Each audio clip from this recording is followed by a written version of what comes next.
to episode 2 of Workbench Diaries, where I lament about all the breakages and the damage that has occurred to my RCs over the past few days. Well, today on the bench we've got the Kraton 6S is back on the bench. We've got my Losi XTE in the middle there, which is on the bench.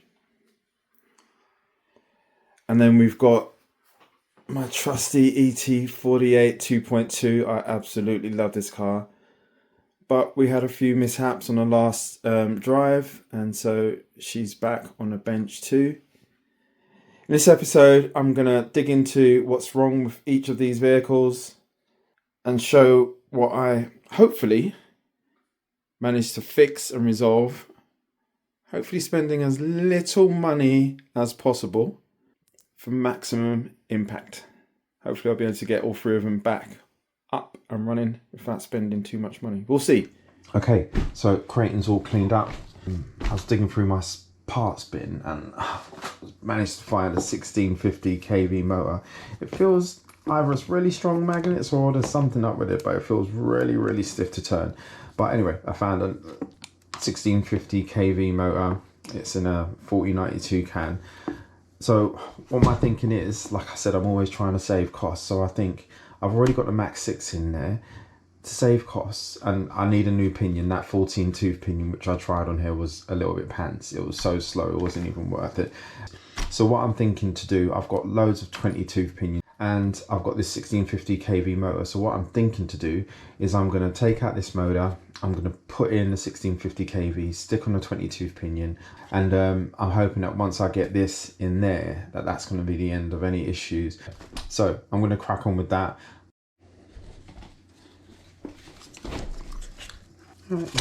Pinion. So, oh, that looks like a 20.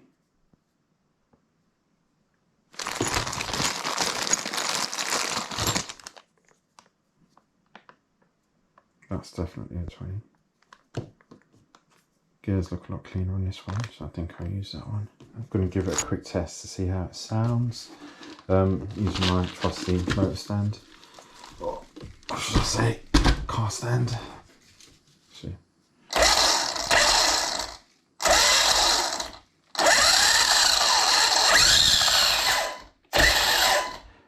I do my mesh by feel.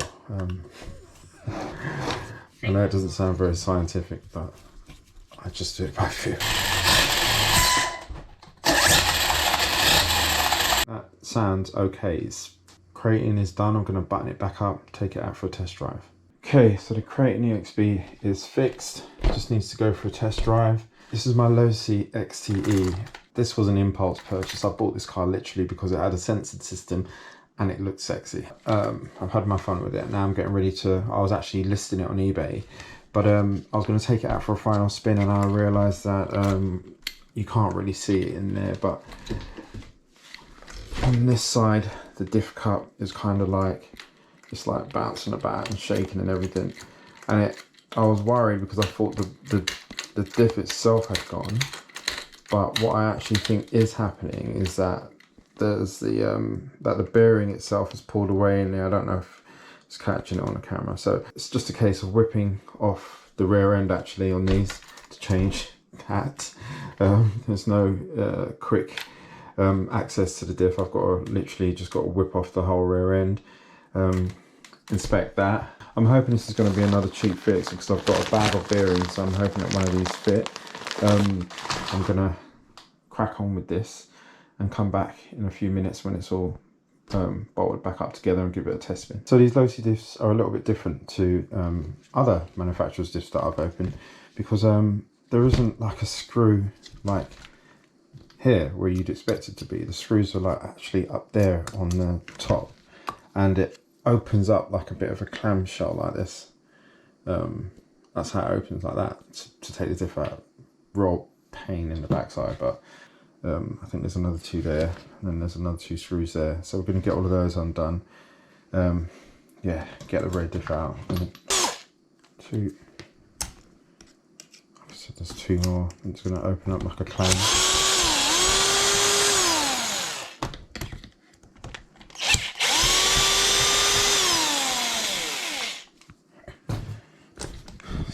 enough, or if it needs another one to be opened up.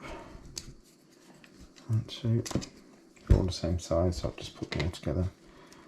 No, it needs these other 2 to come off as well.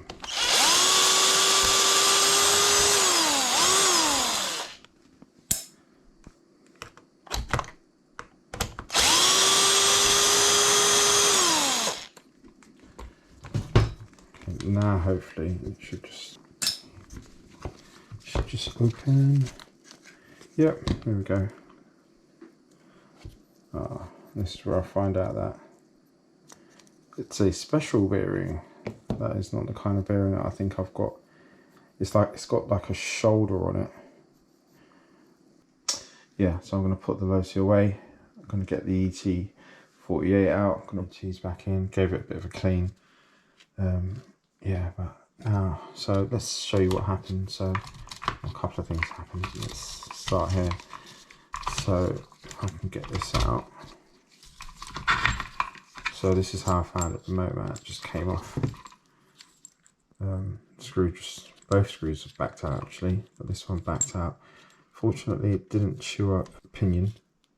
A few bolts on there, but I think they should still be good to run. Or the spur, thankfully, so it could have been a lot worse. And then with the ESC, I didn't even know that this had happened, but it had been screwed into this base plate, but those screws have been pulled out. So I'm going to try and use some tape to try and stick it onto this, and then yeah, put a zip tie, one of those ugly zip ties that I hate putting on my RCs. I'm going to have to use that because these holes are gone, and I don't want to risk putting a bigger screw in there because I don't want it to mess up the actual ESC itself. So yeah, I'm going to crack on with doing that. I'm going to get the ESC back in, remove those screws, get it all flat, get that back in, put back in. I took out the front diff because I thought that that's what the issue was, but it turns out that it wasn't. It was the motor mount, so I'm going to get that back in. I was worried that that was broken, but it's not. I'm going to get this ESC back in, tighten up the motor, get that back in, give it a test on the bench, put the diff back in, give it a test on the bench, make sure that there's no clicking, grinding, any of that stuff I was hearing at the end of my last run. And if it works, then this car will be back on the road. I've got another bumper. My front bumper broke off during one of my last jumps, so I've got another front bumper that I'm going to try and fit onto it. It's for a Typhon, but I'm just going to drill some holes and get it in. Anyway, I'm going to go away and do all of that and come back. Bye. Okay, so we are back in the utility room. Everything has been fixed. Everything is working. Everything has been tested. Everything has been cleaned. Okay, so this is what I mean when I say that it has not got to be complicated. It ain't got to be complicated. Just keep it simple. I managed to fix all 3 cars, and all I spent was £6, £5.99 on a set of bearings. So let me just recap and say what I've done. So for the Losi XTE, you can see this. I only bought this car because of the way that it looks and because it's got a sensor system on it. Losi XTE, the only thing that was wrong with this is that one of the bearings went on the rear diff, and I didn't have it in my kit bag because it's one of these strange sort of like, I don't know if you can see that, but it's like a flanged bearing. It's got a flange on the back of it. So I had to order those from Amazon. They're about £5.99, as I said, £6. So that's back and running. And Kraton, I managed to fix this from parts that I had. So I fitted I think it's a Rocket 1650 kV motor. It's on a 4072 can.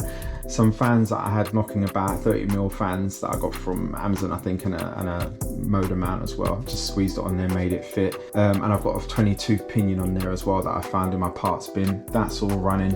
And then the love of my life, my ET48. I was so worried about this car because I thought that it had actually messed up the rear diff and caused untold problems because it was making such a loud clattering noise.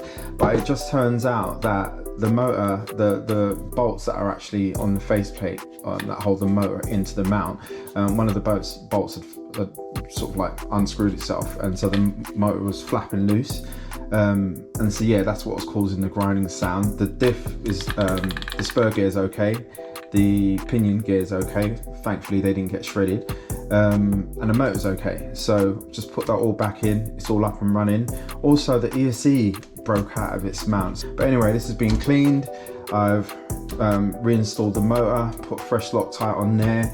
I've secured the ESC down using sort of like some really strong Velcro straps, and then to double secure it, I've just put a couple of I hate using these, but I've put a couple of cable ties just across the top there to hold it in.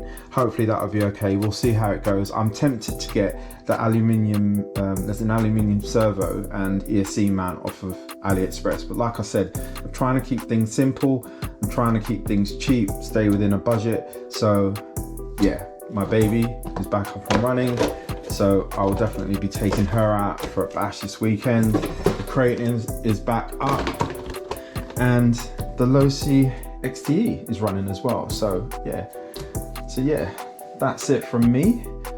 Signing out. See you next time on another episode of Workbench Diaries.